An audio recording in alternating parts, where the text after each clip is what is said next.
The morning air carried the familiar scent of antiseptic and dog shampoo as I unlocked the doors to Riverside Veterinary Clinic. At 36, I had spent the last 8 years building this practice from a single-room operation into one of the most respected animal hospitals in the city.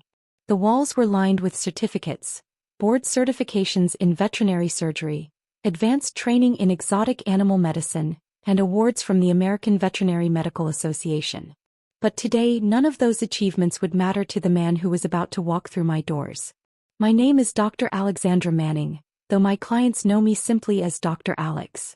I specialize in complex surgical procedures and emergency veterinary medicine, the kind of cases that other vets refer when they're out of their depth.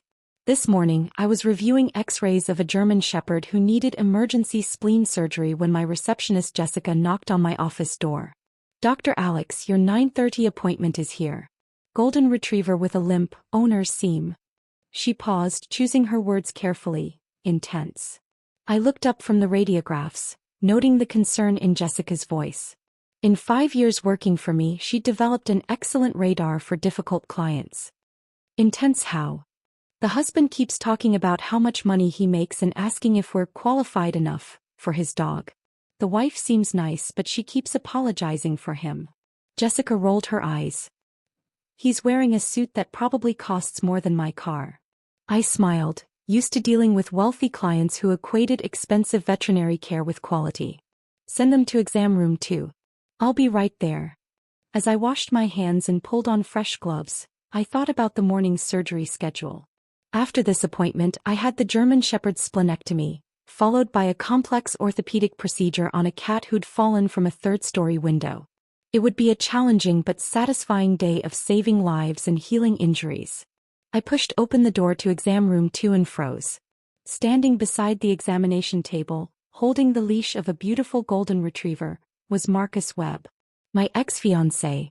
The man who had left me 3 years ago, claiming I was too focused on animals to be a proper wife. Beside him stood a petite blonde woman in designer clothes, her manicured hand resting possessively on his arm. Marcus looked exactly the same, perfectly styled brown hair, expensive suit, the confident smile that had first attracted me during medical school. He was a plastic surgeon now, specializing in cosmetic procedures for wealthy clients. The woman beside him was stunning in the way that suggested professional enhancement, her features too perfectly symmetrical to be entirely natural. Well, Marcus said, his voice carrying the same condescending tone I remembered from our worst arguments. "Alexandra Manning. Still playing with animals instead of treating real patients, I see." The words hit like a physical blow, but I kept my expression neutral. Years of emergency veterinary medicine had taught me to control my reactions under pressure. "Good morning. I'm Dr. Manning. You must be here about." I glanced at the chart. "Duchess?"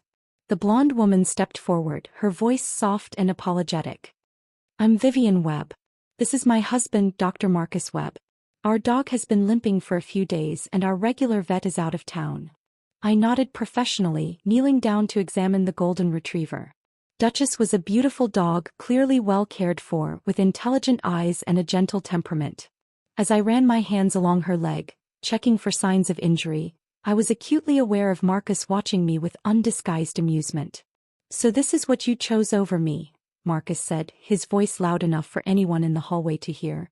"Playing veterinarian in a strip mall clinic instead of pursuing real medicine." I continued examining Duchess, my hands steady despite the fury building in my chest. The dog had a minor strain in her left rear leg, nothing serious. As I palpated the muscle, Duchess relaxed under my touch, trusting me completely. Animals had always understood me better than people. "Dr. Manning," Vivian said quietly, "please ignore him. He can be difficult sometimes." I looked up at her, seeing something familiar in her eyes. The same apologetic expression I'd worn countless times during my relationship with Marcus, making excuses for his behavior, smoothing over his casual cruelties. "Duchess has a minor muscle strain," I said, standing up and making notes in her chart. "Nothing serious, but she should rest for a few days. I'll prescribe an anti-inflammatory and recommend restricted activity." Marcus snorted. "A muscle strain. Brilliant diagnosis, Dr. Doolittle. I'm sure that required years of medical training." The contempt in his voice was unmistakable. This wasn't just a chance encounter. Marcus had brought his new wife to my clinic deliberately, wanting to showcase his successful life and mock my career choice. What he didn't know was that while he'd been building his cosmetic surgery practice, I'd been building something far more significant. "I'll have Jessica prepare your discharge instructions and medication," I said, my voice remaining professionally calm. "Duchess should be feeling better within a week." As I turned to leave, Marcus called out, "Alexandra, wait." His tone had shifted, becoming falsely intimate. "How are you doing? Really? I heard you're still single. Must be hard working all the time with sick animals. No time for a real relationship." I turned back to face him, noting how Vivian flinched at his words. "I'm doing very well, thank you. My practice has been quite successful." "This place." Marcus gestured dismissively at the exam room. "Come on, Alexandra. We both know this isn't what you dreamed of in veterinary school. Remember when you talked about research, about making real contributions to medicine?" The memory stung because it was true. I had once dreamed of veterinary research, of developing new treatments and techniques. What Marcus didn't understand was that I'd achieved those dreams in ways he couldn't imagine. "I'm satisfied with my career choices," I replied evenly. Marcus laughed, the sound sharp and cruel. "Satisfied? That's one way to put it." He put his arm around Vivian's waist, pulling her closer. "Vivian and I just bought a house in Beacon Hill. 6 bedrooms, 3-car garage. My practice is booming. I'm doing procedures for celebrities, athletes, socialites. Real success, not." He gestured around the exam room, "Whatever this is." I watched Vivian's face as Marcus spoke, seeing the discomfort she tried to hide. She was trapped in the same web of emotional manipulation I'd escaped 3 years ago. "That sounds wonderful," I said quietly. "I hope you're both very happy." After they left, I stood in the exam room for a long moment, my hands trembling with suppressed anger. Jessica appeared in the doorway, her expression concerned. "Dr. Alex, are you okay? That guy was a complete jerk." I took a deep breath, centering myself. "I'm fine. Just someone from my past who never learned basic manners." But I wasn't fine. Marcus's words had reopened old wounds, reminding me of every argument we'd had about my career, every time he'd belittled my passion for veterinary medicine. He'd made me feel small and insignificant, as if saving animals was somehow less important than enhancing already beautiful faces. That afternoon I called my investment advisor, Jonathan Pierce, whom I'd worked with for the past 5 years. "Alex, good to hear from you." Jonathan's voice was warm and professional. "How can I help you today?" "I want to discuss the medical complex portfolio. Specifically, the Beacon Hill Medical Plaza." There was a pause. "The one where we hold 60% ownership through your shell company? What about it?" I smiled for the first time since Marcus's visit. "I want to review the tenant contracts, particularly any cosmetic surgery practices in the building. Give me a moment to pull up the files." I heard Jonathan typing on his keyboard. "Yes, we have several medical tenants. There's Dr. Marcus Webb's practice, Webb Cosmetic Surgery. His lease is up for renewal next month, actually." "Perfect. What are the terms of his current lease?" 5-year term, paying significantly below market rate. The previous building owners were apparently very generous. His practice takes up the entire 4th floor, prime real estate with city views. I leaned back in my chair, pieces falling into place. "Jonathan, I want you to schedule a meeting with all the tenants in the Beacon Hill Medical Plaza. It's time they met their new majority owner." Over the next week, I threw myself into preparing for what would be a very interesting conversation. The Beacon Hill Medical Plaza was a prestigious glass and steel tower in the heart of the city's medical district. I'd purchased the controlling interest 2 years ago through a series of shell companies, viewing it as a solid long-term investment. The building housed some of the city's most successful medical practices, including several plastic surgeons, orthopedic specialists, and a concierge medical practice. What made the investment particularly attractive was that most of the leases had been signed at below-market rates by the previous owners, who'd prioritized prestige over profit. Now those leases were coming up for renewal and market rates had increased significantly. The meeting was scheduled for Thursday afternoon in the building's conference room. I arrived early, wearing a charcoal gray suit that conveyed authority without ostentation. The conference room was elegant, Polished marble table, floor-to-ceiling windows overlooking the city, original artwork on the walls. It was designed to impress and it succeeded. Jonathan had prepared detailed folders for each tenant, outlining their current lease terms and proposed renewals. As the building's tenants filed in, I recognized several faces from medical conferences and professional events. They knew me as Dr. Alexandra Manning, the veterinarian, but they had no idea I was also their landlord. Marcus entered the room with his usual confidence, nodding to colleagues and settling into a chair near the head of the table. He wore an expensive navy suit and gold watch, every inch the successful surgeon. When his eyes met mine across the table, he looked puzzled but not concerned. "Alexandra? What are you doing here?" His voice carried amusement rather than suspicion. "Good afternoon, everyone," I said, standing at the head of the table. "Thank you for coming. I'm Dr. Alexandra Manning, and I represent the majority ownership of this building." The room fell silent. Marcus's expression shifted from amusement to confusion to something approaching alarm. "I've asked you all here to discuss lease renewals and some important changes to building management," I continued, my voice calm and professional. "Over the past 2 years, this building's ownership structure has changed significantly. What many of you don't realize is that your leases are now held by Manning Properties, LLC. Dr. Patricia Santos, an orthopedic surgeon I'd met at conferences, raised her hand. "Dr. Manning, I had no idea you were involved in real estate investment." "Veterinary medicine has been very good to me," I replied with a slight smile. "Good enough to diversify into property investment. This building represents a significant portion of my portfolio." Marcus had gone pale. I could see him calculating the implications, realizing that his lease renewal was in my hands. "Now, regarding lease renewals," I continued, opening the first folder. "Market rates in this area have increased substantially since most of your leases were signed. New terms will reflect current market values." I went through each tenant systematically, discussing their renewals. Most were straightforward. Modest increases that brought them closer to market rate while maintaining reasonable terms for established practices. These were colleagues and professionals I respected, and I had no intention of forcing them out. Marcus's lease was last. "Dr. Webb," I said, meeting his eyes across the table. "Your practice currently occupies 4,000 square feet on the 4th floor, paying $15 per square foot annually."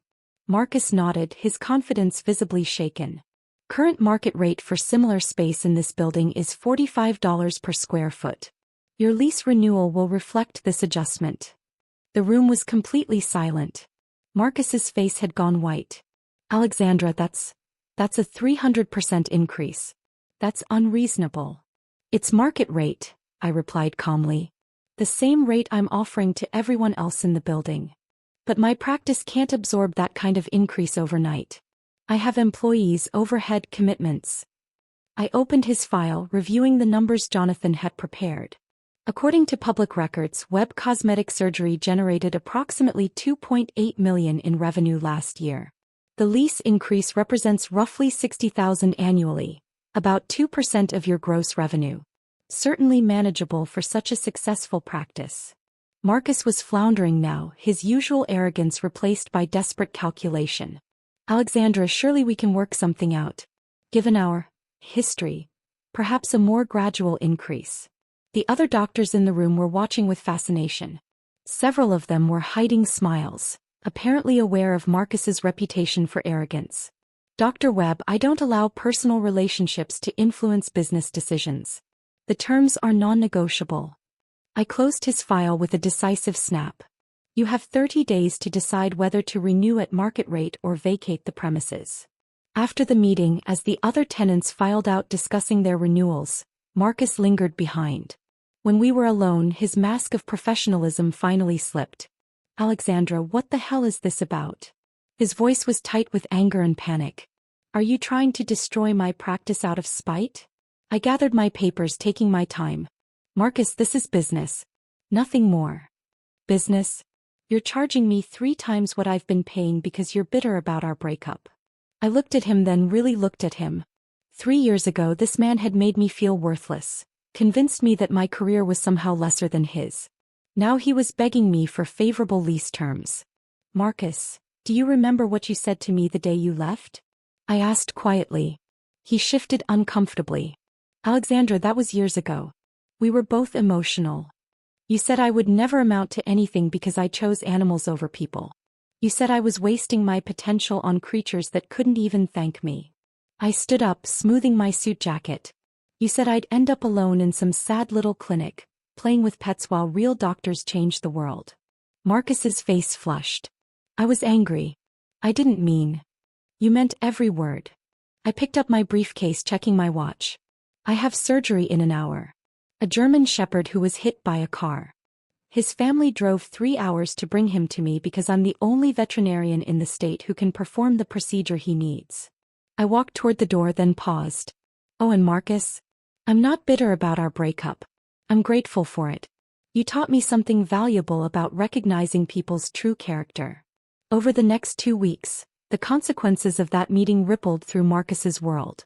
He tried desperately to negotiate better terms, calling Jonathan repeatedly, even attempting to contact me directly. When those efforts failed, he began looking for alternative office space, but prime medical real estate in the city was scarce and expensive. Meanwhile, my veterinary practice continued to thrive. The German shepherd's surgery was successful, and his grateful family sent flowers and a photo of him playing fetch in their backyard. I performed a complex spinal surgery on a paralyzed cat, giving her back the use of her legs. Each day brought new challenges, new opportunities to heal and save lives. 3 weeks after the lease meeting, Vivian Webb brought Duchess back to my clinic for a follow-up examination. She came alone. Dr. Manning, she said quietly as I examined Duchess's leg, I wanted to apologize for my husband's behavior. And to thank you. I looked up, surprised. Thank me. Marcus told me about the building, about your history together. He's been different since that meeting. More anxious, less confident. She paused, choosing her words carefully. It's made me realize some things about our marriage that I'd been ignoring. Duchess's leg had healed perfectly. She was back to her normal, playful self, tail wagging as I checked her mobility. Vivian, I hope you know that my business decisions weren't motivated by personal animosity. I simply believe in fair market practices. She smiled sadly. Dr. Manning, I've been married to Marcus for 2 years. I know exactly what kind of man he is. What you did, it wasn't cruel. It was justice. A month later, I received notice that Marcus had declined to renew his lease. His practice relocated to a smaller space across town, taking a significant financial hit in the process. The prestigious 4th floor was quickly leased to a pediatric cardiology practice at full market rate. 6 months after that confrontation in the conference room, I was performing emergency surgery on a dog who'd been attacked by another animal when Jessica interrupted with an urgent call. Dr. Alex, there's a Dr. Webb on the phone. Says it's about a consultation. I glanced up from the surgery, my hands steady as I sutured damaged tissue. Take a message. I'm in surgery. He says it's urgent. Something about his wife's dog needing emergency treatment. I paused, understanding immediately. Marcus's arrogance had finally met something he couldn't intimidate or buy his way out of. A medical emergency involving someone he loved. After completing the surgery successfully, I returned the call. Marcus's voice was strained, desperate in a way I'd never heard before. Alexandra, I need your help. Duchess. She's been hit by a car. The emergency vet says she needs specialized surgery, and you're the only one in the region who can do it. I checked my surgery schedule. Bring her in immediately. I'll be waiting. An hour later, Marcus carried Duchess into my clinic, his expensive suit wrinkled and stained with blood. Vivian was crying, her perfect makeup ruined by tears. The confident surgeon was gone, replaced by a desperate man whose family was in crisis. The surgery took 4 hours. Duchess had multiple internal injuries and a shattered pelvis, but she was young and strong. As I worked, my team assisting with practice efficiency, I thought about the strange turns life takes. 3 years ago, Marcus had mocked my choice to heal animals. Now he was trusting me with the most important surgery of his personal life. When I emerged from the operating room, Marcus jumped up from the waiting area chair. How is she? The surgery went well. Duchess will need several weeks of recovery, but she should make a full recovery. I pulled off my surgical gloves, exhausted but satisfied. She's a fighter. Marcus's knees nearly buckled with relief. Thank you. Alexandra, thank you. As I watched him hold his sobbing wife, I realized something had fundamentally changed. The man who had once dismissed my profession as playing with animals now understood that sometimes the most important work happens in the places he'd considered beneath his notice. 2 years later, my veterinary practice had expanded to include a second location and a state-of-the-art research facility where I was developing new surgical techniques for spinal injuries in small animals. The Beacon Hill Medical Plaza continued to provide steady investment returns, and I'd acquired 2 additional medical buildings in the city. Marcus and Vivian divorced 6 months after Duchess's surgery. According to mutual friends, she finally found the courage to leave his emotional manipulation. Marcus's practice struggled after the relocation, and his reputation suffered when several former employees spoke publicly about his treatment of staff and colleagues. I never took pleasure in his downfall. Revenge had never been my motivation, justice was. Sometimes the universe has a way of teaching people that success built on arrogance and contempt for others is ultimately hollow. The last time I saw Marcus was at a medical conference where I was presenting my research on innovative spinal surgery techniques for paralyzed animals. As I concluded my presentation to thunderous applause, I noticed him in the back of the auditorium. He looked older, humbled by the changes in his life. After my presentation, he approached me cautiously. "Alexandra, congratulations on your success. Your research is impressive." "Thank you, Marcus." He hesitated, then said quietly, "I was wrong. About your work, about you. I hope you know that." I looked at this man who had once made me feel small and worthless and felt only compassion. "Marcus, we all make mistakes. The important thing is learning from them." As I walked away, I reflected on the journey that had brought me to this moment. The clinic Marcus had mocked as playing with animals had become a renowned center for veterinary excellence. The career he'd dismissed as insignificant had generated enough success to make me a major property owner and investor. Most importantly, every day I went to work knowing that my skills and dedication were saving lives and bringing healing to families who needed it. Sometimes the best response to those who underestimate you isn't confrontation or revenge. It's simply being so excellent at what you do that their opinions become irrelevant. Marcus had taught me that my worth wasn't determined by his approval, and for that lesson I was ultimately grateful. In my office, beside the awards and certificates, I keep a photo of Duchess from her last checkup. She's running through a field, completely healed, her joy radiating from every line of her body. Animals, I've learned, understand something that many people don't. Love and healing aren't diminished by their simplicity. Sometimes the most profound work happens quietly, one life at a time, in the places others consider beneath their notice.